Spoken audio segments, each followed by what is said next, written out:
नमस्कार दोस्तों, मैं आपका दोस्त हितेन मलिक आपका स्वागत करता हूं बी राइट विजन क्लासेस में। सिलोजिज्म की नेक्स्ट जो हम लोगों की सीरीज है उस पे हम लोग वर्क कर लेते हैं।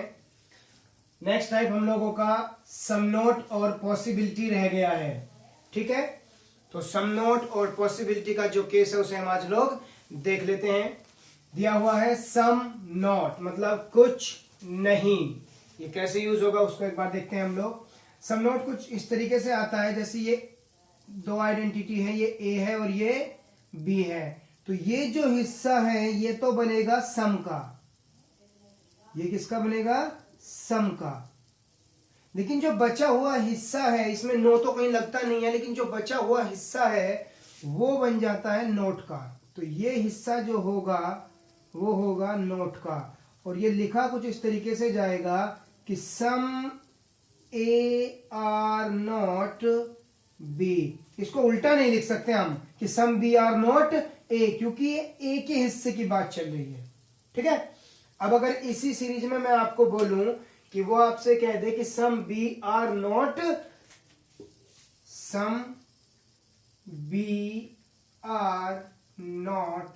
ए, तो इस सीरीज में कुछ इस तरीके से डायग्राम बनेगा, यही सेम ए बी, और ये वाला जो हिस्सा होगा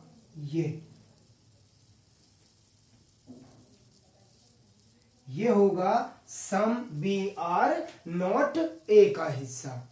उम्मीद करता हूं कि आपको ये समझ में आ गया होगा। एक एग्जांपल से हम लोग इसको क्लियर कर लेते हैं। देख लेते हैं एग्जांपल। दिया गया है ऑल पीटल्स आर फ्लावर्स, सभी पीटल्स क्या हैं? फ्लावर्स हैं, फूल हैं। सम फ्लावर्स आर बर्ड्स, कुछ फ्लावर्स जो हैं वो बर्ड है, जो अंदर होता है उसमें, फूल में आपने देखा होगा। सम बर्ड्स आर लीव्स, पत्तियां हैं। ठीक है, all leaves are, sorry leave मतलब टहनियां, ठीक है, लीव्स आर प्लांट्स, पौधे हैं। ठीक है, और उनके यहाँ पे कंक्लूजन्स दिए गए हैं। कंक्लूजन्स को बाद में देखेंगे, पहले एक बार इसको डायग्राम बना लेते हैं। ऑल पीटल्स आर फ्लावर्स, ये मेरा हो गया पीटल। ठीक है, और क्या है? ये सभी के सभी फ्लावर्स हैं, फ्लावर्स। ठीक है, आगे देखते हैं कैसे बनेगा, आगे देखते हैं इसको। इतना हो गया होगा इन दोनों का, इसका। ठीक, some flowers are birds, some flowers are birds, तो ये हो गया some flowers are birds. Normal diagram में तो बनता जा रहा है अब तक। Some birds are leaves, some birds are leaves, ओ ये बना दीजिए, लीव्स हो गई। ऑल लीव्स आर प्लांट्स, सभी के सभी लीव क्या है? प्लांट है, कुछ ये बना दीजिए, और ये हो गया प्लांट्स। ठीक है, अब देखो पहले वाले में दिया है सम पीटल्स आर नॉट बर्ड्स, इसको बाद में देखेंगे, पहले इन दोनों को देख लेते हैं। सम नोट आ गया ना हमारा, इसको समझेंगे कैसे करेंगे हम लोग। सम फ्लावर्स आर प्लांट्स, कुछ फ्लावर प्लांट है। अब देखो फ्लावर सिर्फ यहां तक है ना, और प्लांट्स ये रहा, मतलब फ्लावर और प्लांट का कोई भी रिलेशन नहीं है, तो सम क्या हो जाएगा? गलत। नो फ्लावर्स इज प्लांट, और ये भी क्या हो जाएगा? गलत। क्यों गलत हुआ? आप लोग कहेंगे कि जो पहली बार वीडियो देख रहा हो ये कहेगा कि ये तो यार अलग अलग दिख रहे हैं हम लोगों को, लेकिन मैंने पहले ही क्लियर किया था, नो के केस के लिए दोनों के बीच में ये वाला सिंबल होना जरूरी है। अगर कोई पहली बार वीडियो देख रहा है तो एक बार सिलोजिज्म की जो पहली 2-3 वीडियोस आ चुकी हैं, जो बेसिक्स हैं, उनको आप एक बार क्लियर कर लीजिए, और बाकी से मैं उम्मीद लगा के बैठा हूं कि वो क्लियर कर चुके होंगे बेसिक्स, तभी हम इस सम नोट और पॉसिबिलिटी के केस पे स्विच करेंगे। ठीक है, आगे बढ़ते हैं इसको। तो यहाँ पे दोनों के दोनों गलत हो गए इंडिविजुअल, तो सम और नो दोनों केस हैं। फ्लावर्स प्लांट्स, सब्जेक्ट ऑब्जेक्ट भी सेम है, तो ये दोनों को कहां थ्रो कर दिया जाएगा? इधर और के केस में, तो आंसर होगा इधर 2 और 3rd। लेकिन सम पीटल्स आर नॉट बर्ड्स, इसकी अब हम लोग बात कर लेते हैं। इसकी बात करेंगे तो देखो some petals are not birds, petal और बर्ड्स पे जाइए, कहां पे है, तो petal birds, some petals are not birds, तो पीटल्स और बर्ड्स के बीच में तो सम का भी रिलेशन नहीं है, तो मैं सम नोट का रिलेशन कैसे बना दूंगा, क्योंकि सम नोट के रिलेशन के लिए मुझे क्या चाहिए था, कुछ ऐसा रिलेशन चाहिए होता था ना, ताकि मैं तभी तो कह सकूं कि अगर ये बी है तो ये वाला हिस्सा सम नोट में लेके जा सकता हूं, हाँ या ना, तो ऊपर वाला ये क्या हो गया, अपने आप से गलत हो गया। बात क्लियर है इतनी, ठीक है।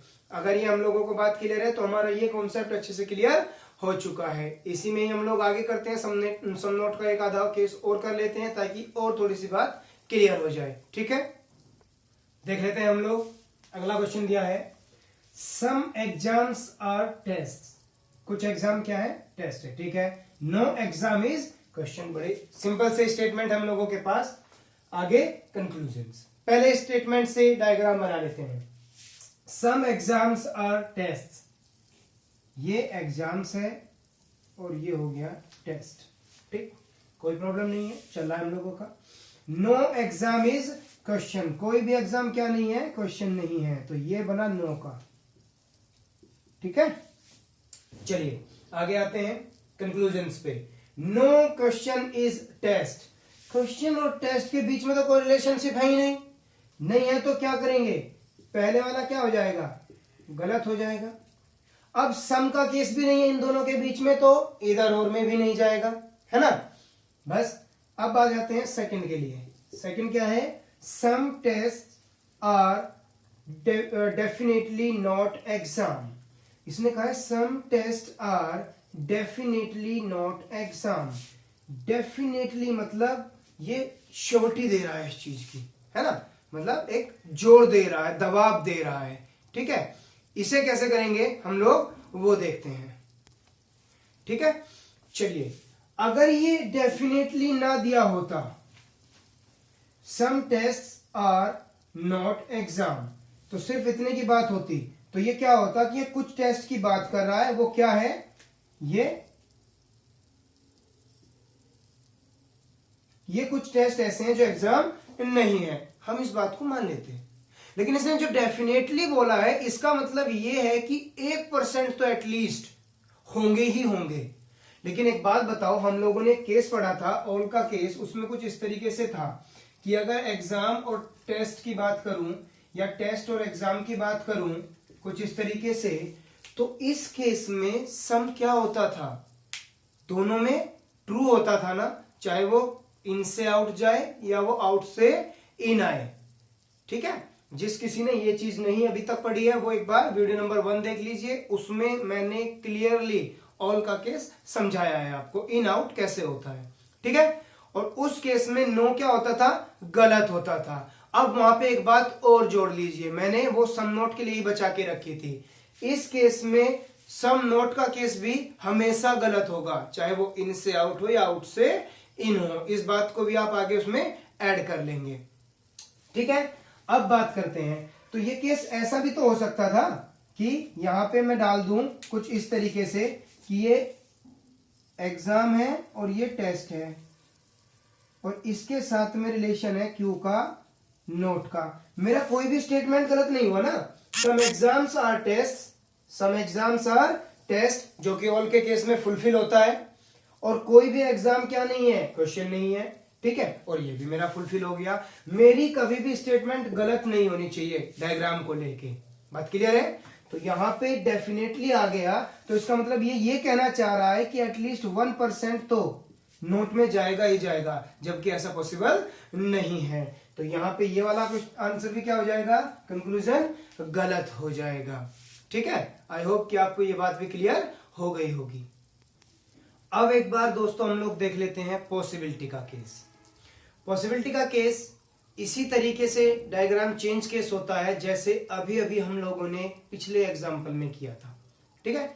अपनी सुविधा के लिए हम लोगों ने डायग्राम चेंज किया, लेकिन स्टेटमेंट गलत नहीं होने दी। हम लोगों को किसी भी केस में स्टेटमेंट गलत नहीं होने देनी है, और पॉसिबिलिटी को बना के देखना है कि इस पॉसिबिलिटी के साथ मेरी स्टेटमेंट तो ठीक है, स्टेटमेंट ठीक होगी तो पॉसिबिलिटी का केस सही हो जाएगा। ठीक है, चलिए देख लेते हैं। All girls are brave, no brave is cat, all cats are pens. ठीक है, पहले डायग्राम बना लेते हैं, कंक्लूजन्स मत देखो। ठीक, ऑल गर्ल्स आर ब्रेव, सभी की सभी गर्ल्स क्या हैं, ब्रेव हैं। ठीक, नो ब्रेव इज कैट, कोई भी ब्रेव क्या नहीं है, कैट नहीं है। और ऑल कैट्स आर पेन्स, सभी के सभी कैट्स क्या है, पेन है। ठीक है दोस्तों, कुछ इस तरीके से। ठीक, अब पहले पॉसिबिलिटी के अलावा जितने भी हैं मेरे, उन्हें मैं कंप्लीट कर लूं। नो पेन इज गर्ल, पहले इसको देखते हैं, पेन और गर्ल कहाँ है, नो पेन इज गर्ल। अब गर्ल और पेन, ये देखो बाहर अगर मैं सिर्फ इसकी बात करूं तो इन दोनों के बीच कोई रिलेशन नहीं दिख रहा है, तो समनो दोनों क्या हो जाता था, गलत हो जाता था। तो यहाँ पे आप रोंग कर दीजिए, ये मेरा गलत हो जाएगा। ठीक है, और इसमें सम भी नहीं है तो ये इधर और में भी नहीं जाएगा। Next, no girl is cat, कोई भी गर्ल कैट नहीं है। अब देखो गर्ल मेरे पास में ये है और कैट मेरा ये है। ठीक है, अब कैट के साथ इस कंप्लीट का कोई रिलेशन नहीं है, तो इसके अंदर आई हुई हर एक आइडेंटिटी का कैट के साथ किस चीज का रिलेशन बनेगा, नो का रिलेशन बनेगा। ठीक है, और यही बात इसने कही है, तो आंसर ये मेरा क्या हो गया, बिल्कुल सही हो गया। ठीक है, अब बात करते हैं पॉसिबिलिटी केस की। पहली पॉसिबिलिटी दी है इसने कि all brave being pens is a possibility, सभी के सभी ब्रेव जो है वो पेन बन जाए, ऐसी पॉसिबिलिटी है। तो एक काम करते हैं हम लोग, ठीक, इसको रफ कर देते हैं और एक नया डायग्राम बना के देखते हैं। मैं ये कह दूं कि इस पेन के अंदर अगर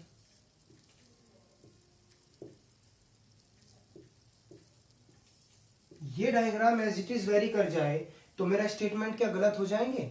देखें, all girls are brave, girls brave बिल्कुल सही। नो ब्रेव इज कैट, कोई भी ब्रेव कैट नहीं है, ये भी सही। और ऑल कैट्स आर पेन, सभी की सभी कैट्स क्या है, पेन है। मुझे तो सिर्फ इतने से मतलब है, इसको मैंने कहीं तक भी फैलाया उससे क्या मतलब है, बात क्लियर हो गई ना। तो मेरी कोई भी स्टेटमेंट क्या नहीं हुई, गलत नहीं हुई। तो मेरा ये पॉसिबिलिटी कि ऑल ब्रेव बीइंग पेन, जितने के जितने ब्रेव है वो पेन बन सकते हैं, ये पॉसिबिलिटी है। तो ये क्या हो गया मेरा, बिल्कुल सही हो गया। ठीक है, आई होप कि आपको ये चीज समझ में आ गई होगी। अब अगला देखते हैं, all girls being pen is a possibility. Same इसी डायग्राम में फिर से पहुंचे कि सभी की सभी गर्ल्स क्या है, पेन हो जाए, ये पॉसिबिलिटी है। और ये भी क्या है, बिल्कुल सही है, क्योंकि ये आइडेंटिटी पेन के अंदर है और कोई भी स्टेटमेंट मेरी गलत नहीं होती है। तो ये भी क्या हो गया, ठीक हो गया। तो जब आंसर हमारा बनेगा तो आंसर क्या बनेगा, second, third and fourth follow. बात क्लियर हो गई आप लोगों को। पॉसिबिलिटी का एक दो क्वेश्चन और देख लेते हैं, एक दो एग्जांपल, ताकि आपको और क्लियरिटी मिल जाए। आगे देख लेते हैं अगला example. Some males are chats, all letters are chats. ठीक है, चलिए डायग्राम बनाते हैं हम लोग। सम मेल्स आर चैट्स, ये मेल है और ये चैट्स है। ऑल लेटर्स आर चैट्स, जो लेटर है वो चैट के अंदर है कंप्लीटली। ये डायग्राम मेरा तैयार हो गया।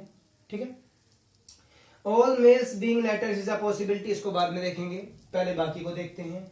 नो लेटर इज मेल, कोई भी मेल लेटर, मेल और लेटर के बीच में जो है कोई भी रिलेशन नहीं बन रहा है, तो क्या हो गया, गलत। सम मेल्स आर लेटर्स, ये भी क्या हुआ, गलत। अब देखो, नो और सम दोनों आए हुए हैं, लेटर लेटर, मेल मेल, मैंने आपको बताया था सब्जेक्ट सब्जेक्ट ऑब्जेक्ट ऑब्जेक्ट, या फिर सब्जेक्ट ऑब्जेक्ट ऑब्जेक्ट सब्जेक्ट। ये दोनों के दोनों किस केस में थ्रो किए जाते हैं, इधर और में। दोनों गलत हैं, दोनों में सब्जेक्ट ऑब्जेक्ट सेम है, तो कहां पे थ्रो किए जाएंगे, ये इधर और में। तो पहले ये लास्ट के दो तो ये आ गए, मेरा सिंपल आंसर बन गया इनका, तो इधर सेकंड और थर्ड। अब बात करते हैं, केस चेक करते हैं, ये तो मेरा पुराने से हो गया। अब केस चेक कर लेते हैं हम लोग पॉसिबिलिटी का। All males being letters is a possibility, सभी के सभी मेल्स लेटर बन जाए, ठीक है, ये एक पॉसिबिलिटी है। तो एक काम क्यों ना करो, ये मेल बना दो, ये लेटर और ये चैट, और एक बार स्टेटमेंट चेक कर दो। सम मेल्स आर चैट्स, सम का केस तो मेल इन से आउट हो या आउट से इन हो, क्या होता है, ठीक होता है, इसका मतलब ये ठीक हो जाएगा। ऑल लेटर्स आर चैट्स, सभी के सभी लेटर्स क्या है, चैट है, और ये भी क्या है मेरा, बिल्कुल सही है, क्योंकि इनसे आउट जा रहा है। तो मेरा इस डायग्राम से ये दोनों के दोनों स्टेटमेंट ठीक हो गए, तो ऑब्वियस सी बात है ये पॉसिबिलिटी का केस भी मेरा क्या हो जाएगा, बिल्कुल सही हो जाएगा, ठीक है। और आपका आंसर क्या बनेगा, 1 एंड इधर सेकंड और थर्ड फॉलो, ठीक है। ये बाकी के दो तो मेरे कहां से आए थे, पुरानी वाली वीडियोस से आए थे, पुराने कॉन्सेप्ट से आए थे, और पॉसिबिलिटी के केस में पॉसिबिलिटी बना के स्टेटमेंट चेक कर लीजिए, आपकी स्टेटमेंट गलत नहीं होनी चाहिए। बात क्लियर हो गई, उम्मीद करता हूं कि ये कॉन्सेप्ट अच्छा क्लियर हुआ होगा। आगे देख लेते हैं एक दो एग्जांपल्स और, अगले कुछ कॉन्सेप्ट देख लेते हैं। कुछ दिया है कि no stone is metal, some metals are cards, all cards are sands. No sand is metal, at least some sand is metal, एक नया चीज मिला हम लोगों को यहाँ पे, एटलीस्ट, और पॉसिबिलिटी तो है ही। जब तक सिलोजिज्म का क्वेश्चन 3-4 स्टेटमेंट का और थोड़ा सा घुमावदार ना हो, तब तक सिलोजिज्म का क्वेश्चन करने में मजा नहीं आता। कम से कम सारे के सारे कॉन्सेप्ट जो पहले से लेके लास्ट तक पढ़े सब हिल जाने चाहिए कि ये कॉन्सेप्ट हम लोगों ने याद किए हैं। बात क्लियर है, चलिए देख लेते हैं स्टेटमेंट्स, बाद में बात करेंगे कंक्लूजन्स की, तो पहले स्टेटमेंट पे आते हैं। नो स्टोन इज मेटल, यही बना लेते हैं, नो स्टोन इज मेटल, ये रहा स्टोन, और इसका कोई भी रिलेशन नहीं है किसके साथ में, मेटल के साथ में। सम मेटल्स आर कार्ड्स, ये लीजिए, सम मेटल्स आर कार्ड्स, और ऑल कार्ड्स आर सैंड्स, ये लो सैंड, देखो बन गया, ठीक। इसको थोड़ा सा और क्लियर करते हैं, ये, हाँ चलिए। अब नो सैंड इज मेटल, पहले इसे देखते हैं, कोई भी सैंड मेटल नहीं है, नो सैंड इज मेटल, ये सैंड और ये मेटल। अब देखो ये तो हिस्सा पूरा सम में जा रहा है ना भाई, अगर मैं इस चीज को नहीं देखूं तो देखो बन गया ना रूल, दूसरा तीसरा चौथा, कौन सा रूल बना है आपको याद है वो रूल, और यहां से ये तुरंत ही क्या हो जाएगा, गलत हो जाएगा। इसका मतलब ये वाला मेरा क्या हुआ, रॉन्ग हो गया। एटलीस्ट कुछ नहीं है, ये फालतू का कुछ लगा के दे देता है एटलीस्ट, डराने के लिए। एटलीस्ट का मतलब ही होता है सम, लेकिन कुछ ना कुछ मात्रा होनी चाहिए, है ना, थोड़ा सा जोड़ देता है, एटलीस्ट सम। तो सिंपल यहां से पढ़िए, सम सैंड इज मेटल, तो इसका मतलब ये क्या है, बिल्कुल सही है, अभी अभी निकला है, ठीक है। Next, no stone is card, कोई भी स्टोन क्या नहीं है, कार्ड नहीं है। अब देखो स्टोन का मेटल के साथ में नो का है भाई, कार्ड के साथ तो कोई रिलेशन ही नहीं है, तो फिर भी क्या होता है, जब कोई रिलेशन ना हो तो दोनों के बीच में तो सम और नो दोनों क्या हो जाता है, गलत हो जाता है इंडिविजुअली।